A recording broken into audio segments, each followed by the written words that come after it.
Hey YouTube, coming at you with Beyond the Hype of it's going to be the double normal Pokemon of Lickilicky and DUNSPARCE. So Beyond the Hype is basically cutting through the clickbait of these new buff Pokemon that you have to see and you have to try and everything, and give you kind of the honest truth about them, what's their strength and weaknesses. So we are starting with DUNSPARCE and Lickilicky. So what happened to these Pokemon? So let's look at the rankings on PvPoke. In terms of the normal type rankings, or just rankings overall, I just put in normal. DUNSPARCE is the #1 normal type Pokemon at rank 13, and Lickilicky is at number 21. So why did these Pokemon suddenly jump to the top? Well, both have Rollout, and Rollout got buffed. So Rollout, as you can see here, is a 4.33 energy per turn move. It was always a very, very fast energy generating move, but the damage was just hot garbage. In fact, I remember running a Rollout user that couldn't roll out down a Frostlass, which is an ice, which takes Super Effector from it. So it's just a bad move. And a lot of the times these Rollout users are like, a lot of them are normal typings. So like Lickilicky has it, DUNSPARCE has it, Miltank has it. So they're normal typing. So they don't get the same type attack bonus that a lot of other Pokemon do on their fast moves, right? So same type attack bonus. What happens is you get a 20% bonus if your fast or charge move is the same typing as you are. So they are all normal typing. Rollout is a rock move, so they don't get the same type attack bonus on it. So you had a bad move that you weren't even getting an extra 20% boost on, so it's just a bad move. Now it got buffed. So when you look at this sort of damage and energy combo here, as you can see in all the 4.33, same energy as Snarl, Geomancy, and Bullet Seed, but now with a damage per turn that is well above the majority, almost double Geomancy, and on like 75% more than Bullet Seed and Snarl. So fast energetic move that now hits hard. So that is why they rose to the top. Both of them also have, we'll look at each one individually, but both probably have very similar stat products. So yeah, 104, 110, and 183 for 2100 overall on DUNSPARCE, and 106, 121, 164 for 2112 overall on Lickilicky. And again, if you've been on this channel for a while, though, that's already a check mark in the stat product, right? Low attack, good defense and stamina, over 2000 overall stat product. That is the first check mark from what makes you good in the Great League. Let's just go straight to the typing, because both of them are just straight normal, which in itself is a great and bad thing to have. So why is it good and bad to have? You only have one weakness in fighting, but the bad news is you only have one resistance. It is a double resistance to Ghost, and there are a lot more Ghosts with the Astonish buff. So single weak to fighting, double resist Ghost. Normal typing in itself is kind of a tricky one, because normal type moves don't do super effective against anything, which makes it really kind of a tricky typing and moveset to run in general. So why is Lickilicky? So they both have the same fast move. I already kind of talked about how Rollout is just because of how fast it charges and now the damage it gets. It's just such a great move. So I already covered that. What are the secondary moves, and why is DUNSPARCE? Because they have similar stat products. So why is DUNSPARCE ranked higher? DUNSPARCE is ranked higher because it has two really good sort of not great moves, because Rek'Sai got nerfed. Has two, but the coverage moves are good. So they're both 45 energy, which is not the quickest, but not bad at all, especially with rollouts, right? As you can see in these counts, 4-3, 4-3, very quick to get to. It is a 3-turn move, so keep that in mind. But 4-3, 4-3 is pretty fast to get to, 45 energy. Now, in terms of damage per energy, I don't love the drill run's not bad, but the damage per energy overall on these moves is not good. 1.78 on the drill run here, and 1.44 on the rock slide, because rock slide just got nerfed. So why is again 35 base energy is the quickest charge move? So why is a move that's 45 energy, which is 10 more than the quickest move, that has not great damage per energy on both of them, and one is just like rock slide is just bad. 1.44 out of 45 moves is just bad with no secondary effects here. Why is it ranked so high? And it's because Drill Run Rockslide provides you the best coverage in this meta. Drill Run Rockslide, you will be able to hit everything for at least neutral. and a lot of times you will hit super effective on stuff because the main meta is a lot of poisons out there, super effective with ground. A lot of flyers, not a lot of flyers, but there's always flyers, Mandibuzz, stuff like that. You can hit super effective with Rock Slide. There's going to be people that start trying to core break with Ice because Ice will do, certain Ice Pokemon will do well against like a Bomb Snow. Nah, maybe not a Bomb Snow because it's weak to poison, but certain Ice Pokemon will hit super effective against like Clodsire, and do if you want like a Frost Ice, you can wall Machamp with the counters or Karate Chops and stuff. So that is why just with this coverage moves, it is so good.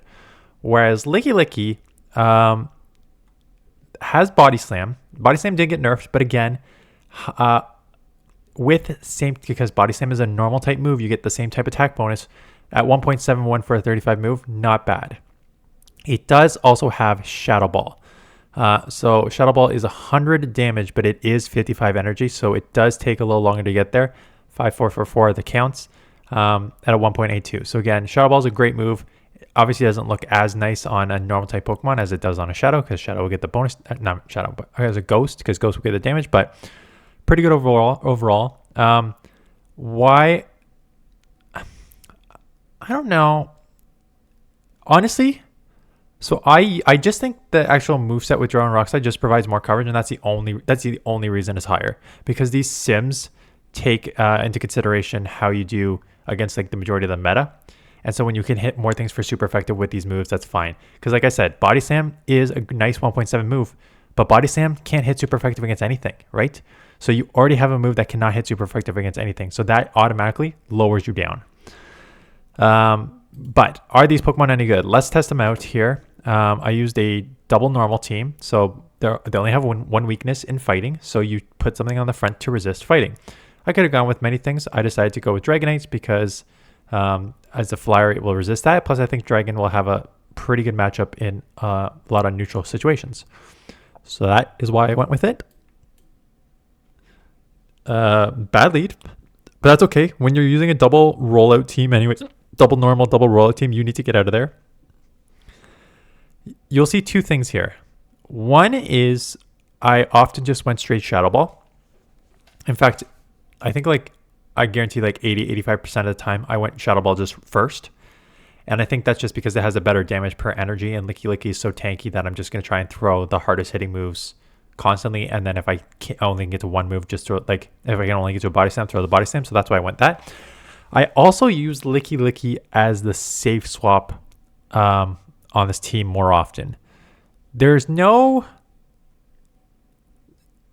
I guess, reason for me to do that. Again, both rollouts are the same energy and generation and damage, and damage, because you're both the same normal typing. So there's no reason for me to run as one over the safe swap over the other. I'm just, I guess, so used to using Lickitung as a safe swap. I just felt more comfortable with Licky. But you can at the same time just do Dunsparce. Both are fine safe swaps. And Dunsparce, like we said, has more coverage. And here is a Jumpluff, which is half flying. So you'll hit that move. Again, super effective move, did not do much to Jumpluff because Rock Slide got nerfed a ton, and you do not get same type attack bonus on it.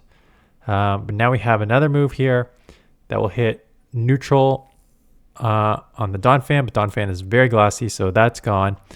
Out comes the Jumpluff again.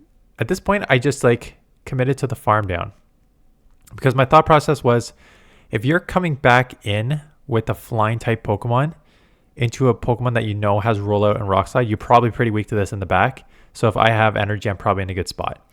And I do have energy, and I met with, not surprising, what seems like 80% of teams, Clodsire.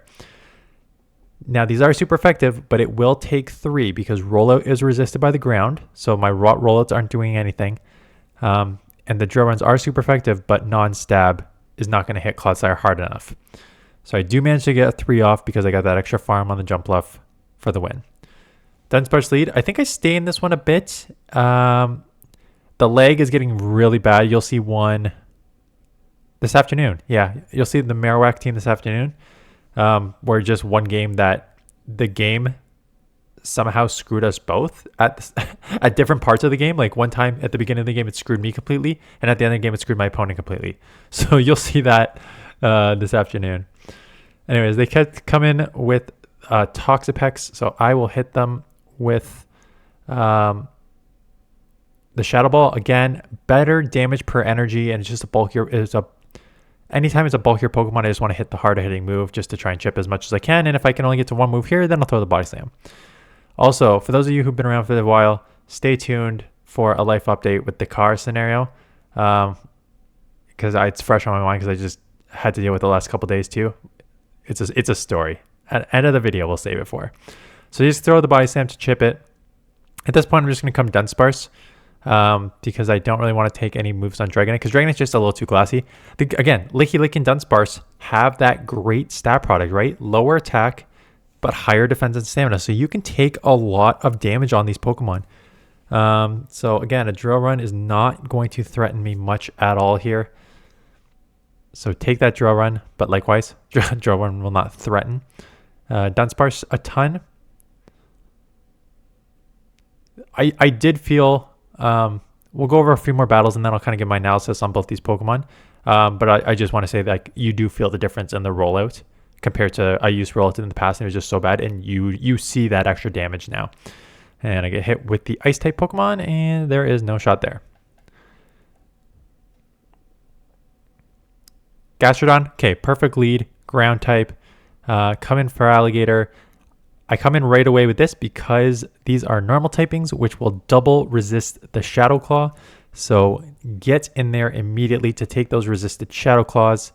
Again, we're just going straight Shadow Ball again because I think this will probably one-shot where Body Slam would not. And it doesn't even one-shot, but to get the roll it down where Body Slam wouldn't even come close. So correct, just going straight Shadow Ball there because luckily they did not shield. And again, you're seeing me going for the Shadow Ball. I did not know the damage per energy prior to this, so I'm glad when I just did this analysis now, the damage per energy is better at the Shadow Ball than the Body Slam. I don't think that would have been the case last season. I think a stab Body Slam last season with the damage that it had would have been better in damage per energy, but it is not anymore. So I come in here, I don't care about a Body Slam. I've already watched my first video on Gastrodon. I do not care about a Body Slam from a non-stab Gastrodon. I do care about the second one though. Actually, I can live this. And that's the thing. Shadow Dragonite does not live anything.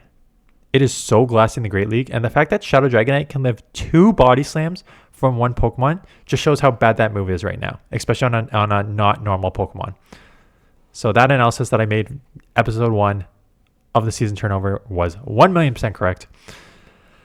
Guzzlord, I'm not going to be able to test it.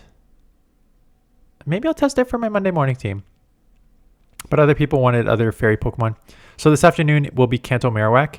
And then I'll do maybe one more. Maybe I'm going to do 3 videos on Monday. I don't know if I'll have the time, but because, yeah, I'll do 3 videos. One of a new Pokemon, either Guzzlord or a fairy. One will be the wrap-up of overrated, underrated, how I see the meta, the 50-second timer discussion. So it will be a wrap-up to Season 1. Because I think that's going to be like a good video and just get my thoughts all down there. And then at the same time, I've been wanting to do these event updates,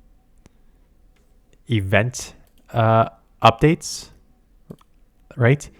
And I'm positive there is one starting on Tuesday. Yes, Tuesday, September 10th at 10 a.m. And I'll be doing my top teams for Ultra League and the little Galar Cup on Tuesday. So I'm going to need to throw this other video out. It's the Dynamax debuts and how it works and stuff like that. So I wanted to go over that just for the event coverage. Although it does not have a PvP implication, but I still want to just like get that consistency. So maybe you will see 3 videos on Monday. Okay, terrible lead. We'll do maybe like one more video and then I'll give we have like 8 minutes of battles. I'll give my thoughts on this one. I go Body Slam. I did say 85, so makes sense that I'll go Body Slam once or twice on the quick here. And then I'll give my thoughts on Rollout and these Pokemon. So Rollout is obviously adding up because they are an Ice-type Pokemon. Body Slam, as you saw there, does not do much. It's a non-Shadow Abomasnow, so that does not take a lot of damage. Energy Ball will hurt, but again, you're bulky enough, you'll live. I'll let the first one go. So at this point, I'm just sacrificing this. I still have a DUNSPARCE, so I can still align this here. And it is a Feraligatr. So I am chipping here. Do I get into Dragonite? Yeah, okay, good. I feel like I just feel like in the moment I should get into Dragonite because I don't know. I just feel like I'm gonna have potentially better coverage in the back here with DUNSPARCE. And I read it right. I can't explain it why.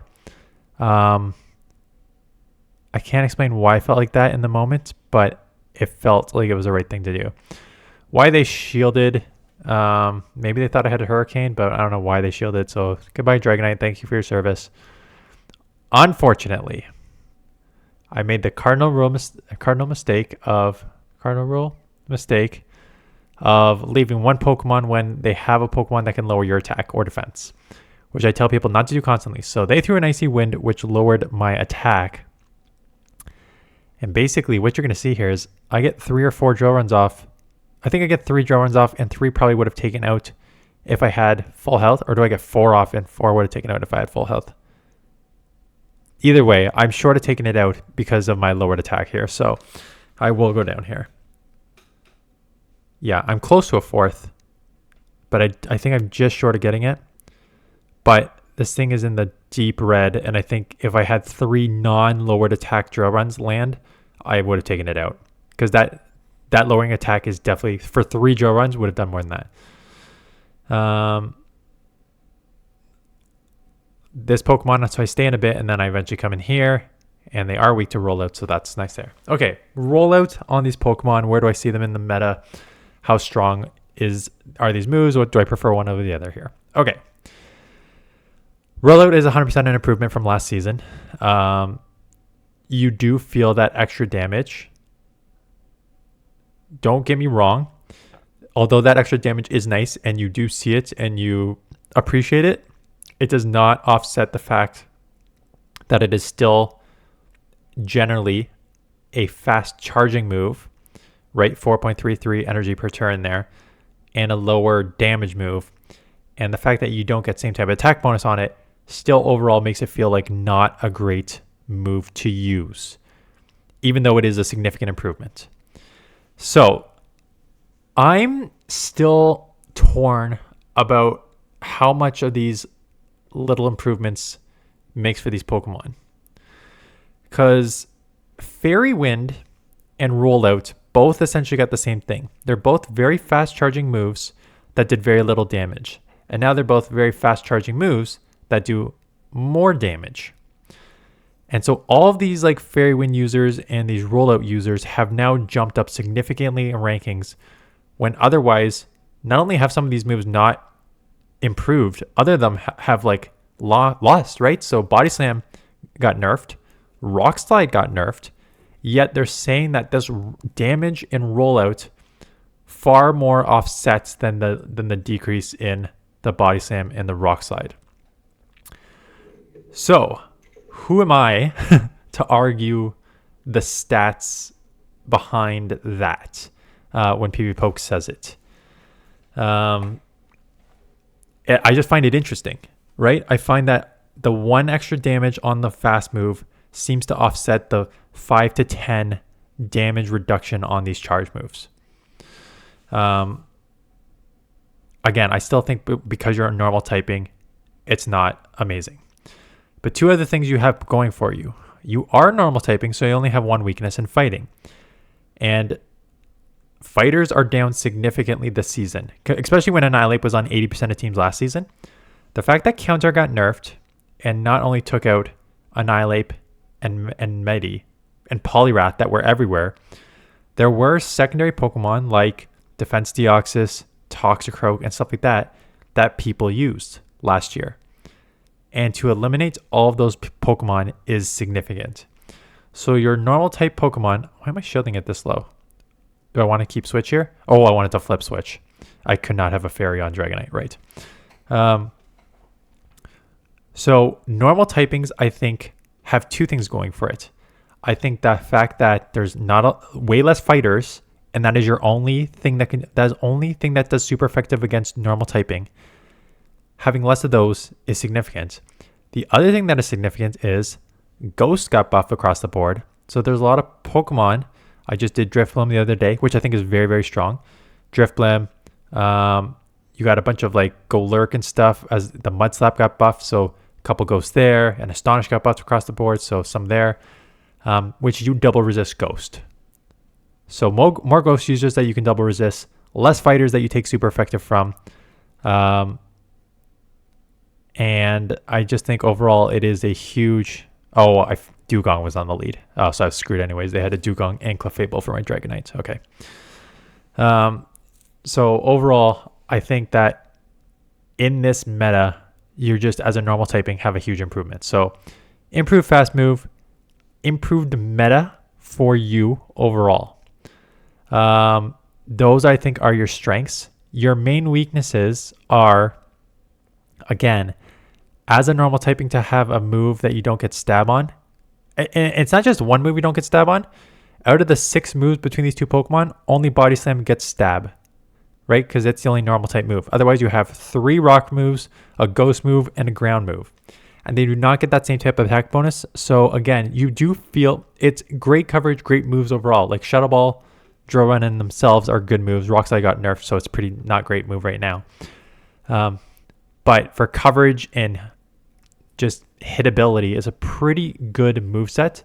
But you do feel not getting that 20% bonus, right?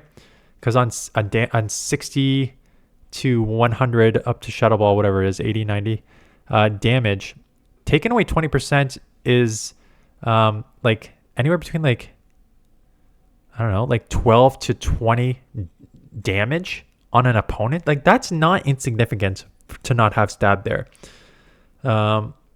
So I think, again, these Pokemon will have a lot of play for the reasons that I mentioned. They are improved despite being nerfed in other places. They got the bulk, like they got the stat product and everything to go with it. That is fantastic for the Great League. Make a nice catch there. So yeah, I think you will see them out there. And we're 15 seconds left, so perfect. So this afternoon will be Kanto Marowak. I don't know if I love the team. I am double weak to ice, but I am 3-0 so far, so I'm just going to keep going with it. I'll just lay out I'm clearly double weak to ice. Here's an issue, but I'm already 3-0, so I'm just going to keep rolling with it. Again, not caring too much about the teams right now. It's more just testing the Pokemon. And yes, so 2 things. 1, I use the Shadow version, so Shadow does make more of a difference. But 2, also, I incorrectly said that a Marowak gets stab on Bone Club. It does not, but Kanto Marowak does.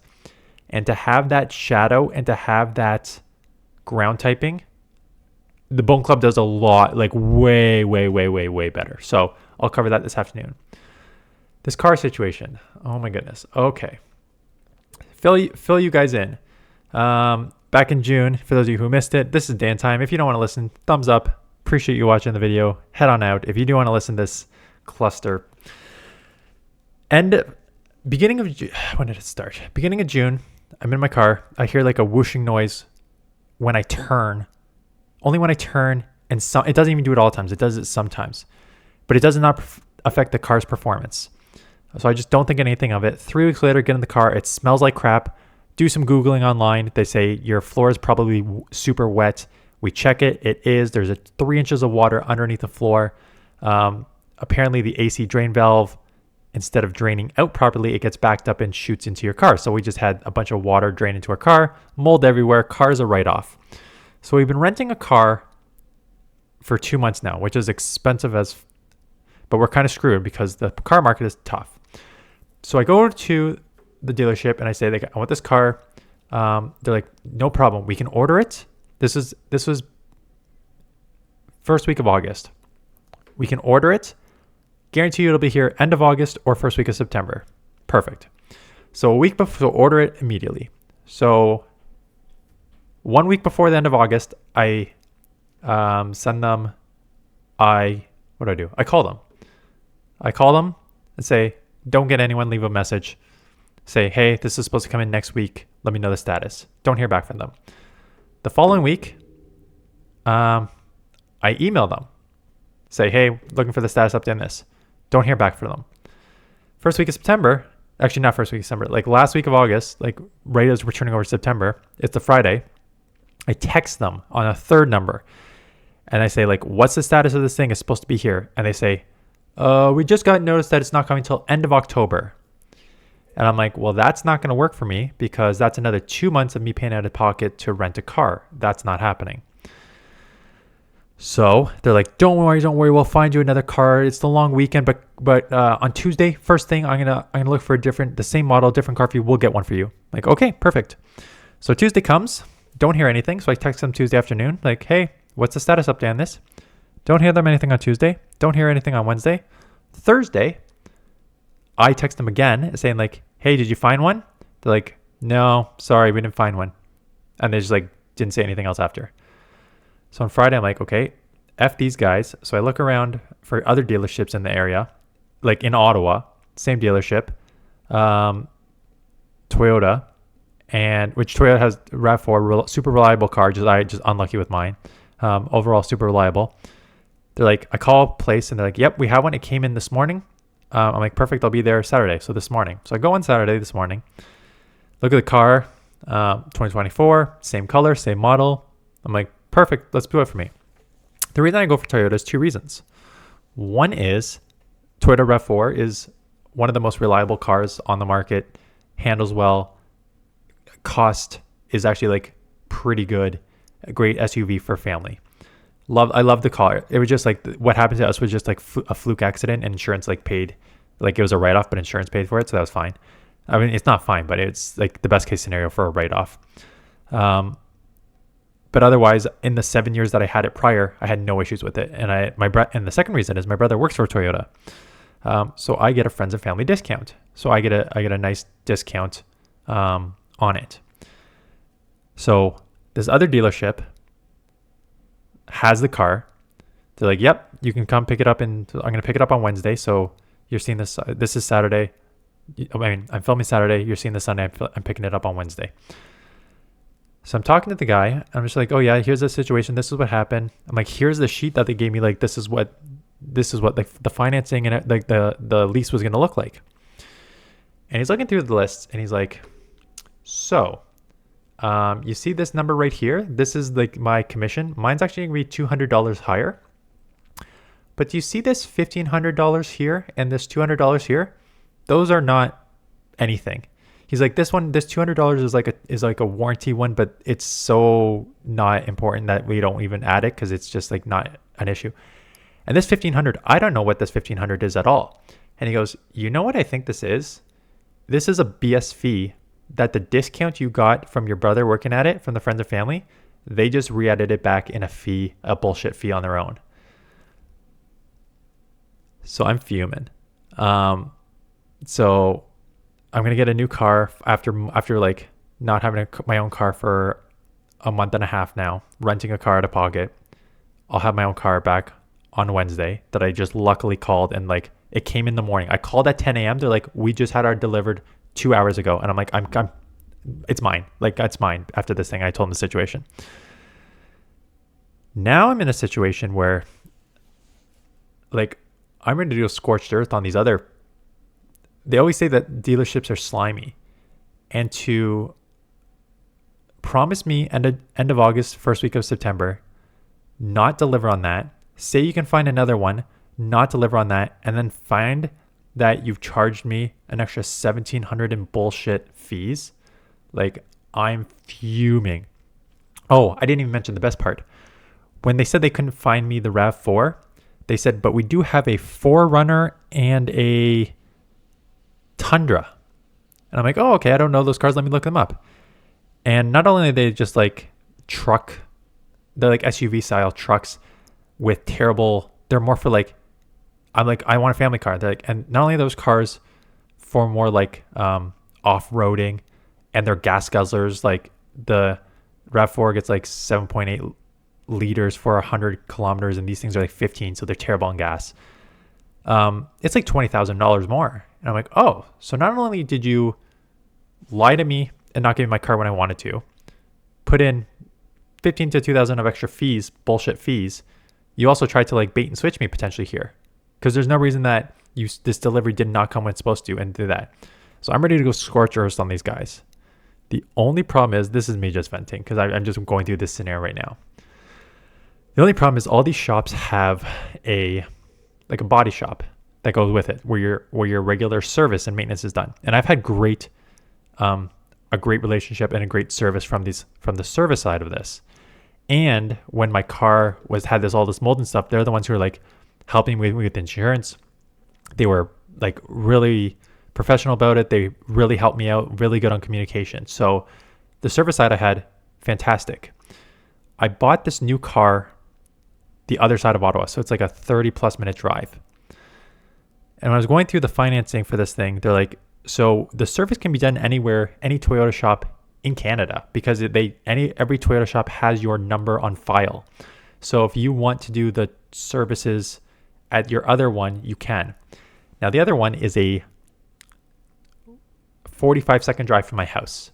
It is a 10-minute walk from my house. And that's why we bought from there the first time, because it was literally down the road. I can walk in there 10 minutes. So whenever I have services, like just like the regular services or like tire changeover or whatever, I can like go to the shop, walk home, work from home in the morning, pick it up at lunch, and still be able to pick up my daughter in time. Whereas the one downtown is like half an hour drive just to get there. It would affect like, I would have to like stay there or take time off work and stuff like that. So I want to go scorch earth on these guys to be like, hey, I know how you tried to screw me over multiple times here, but I don't want to burn the bridge of them, because the service shop and the sales shop are like connected, as they are in all these dealerships. So I don't want to like go after one and destroy my relationship with the other when I still want to use that service one. Anyways, that is my update. I know some of you have mentioned that you listen to my updates and like those updates. So that's what I've been dealing with. So it was a month and a half. I got just super lucky. Oh, and also, you want to know how orders work? Yeah, why not? We're on this topic. So I asked the salesperson, and he's like, oh yeah, we got like 40 to 50 people who ordered RAV4s that are just like waiting for it. And I'm like, I don't want to talk you out of giving me this car, but why is it that there's like 40 people on the wait list, have to stay on the wait list when I called? Luckily, stars aligned for me on this. You got it at 8 a.m. I called at 10 a.m., which means this one is mine. I'm like, how does this work? And he goes, basically, we get cars two ways. The first way is through order. So if people, we don't just have different models and makes and styles and colors. We don't have like an abundance of those on property. So if people want something specific with certain details, sunroof, no sunroof, certain model, certain color, stuff like that, they have to put in an order. They have to put in a $500 deposit, and that order goes to the main plant with the details of their car. So that is a specific order. They're like, we as a business cannot just rely on orders, because orders in Canada, I'm sure it's the same in the US because of COVID and the supply chain, so orders can take 2, 6 months, 1 year plus. So if you're ordering something specific at that time, people just go look to shop around, but otherwise you have to just wait for your order. And if we just did orders, we would not make money, because at times it could take 6+ months. So we can't just like order stuff and wait 6 to 12 months out. So at the same time, we basically say, give us all the cars you can, Toyota or whatever dealership, like pick your dealership, Ford, whatever. And then those on the lot are the ones, they call them like lot sale ones, where for walk-ins. So anyone who walks in can buy something off the lot. So for future car owners, or for those of you who are car owners and wondering kind of how it works, and just the situation with that is like, if you're looking for if you're less specific about the details, I would honestly, after this issue, and just the backup, again, it's a different time now, right now, than it was like 7 years ago. We got the first car like 7-8 years ago. So it's a different time with COVID and the supply chain and stuff. But it just seems like if you can just walk on and you're not as picky and you have an idea of what you want, but you can like go without certain features, something like that, get something off the lot, because it just saves you time and it saves you unpredictability, as opposed to ordering, which you can get what you want, but the timelines for these seem to be very in flux. And that's if you don't have like a department that screws you over, which I did. Anyways, that's my update. So one less mental thing off my mind. I mean, it's gonna be a financial one, but honestly, the lease on this car is gonna be basically what I was paying renting a car for like a week and a half. So it's gonna be cheaper overall. It's been a month and a half with this whole dish situation. So anyways, just wanted to vent. Thanks for watching. Hope the Pokemon stuff was at least useful to you. This is my just like, hello, nice to talk to you. Anyways, that's it. Thanks for watching. See you guys in the next one.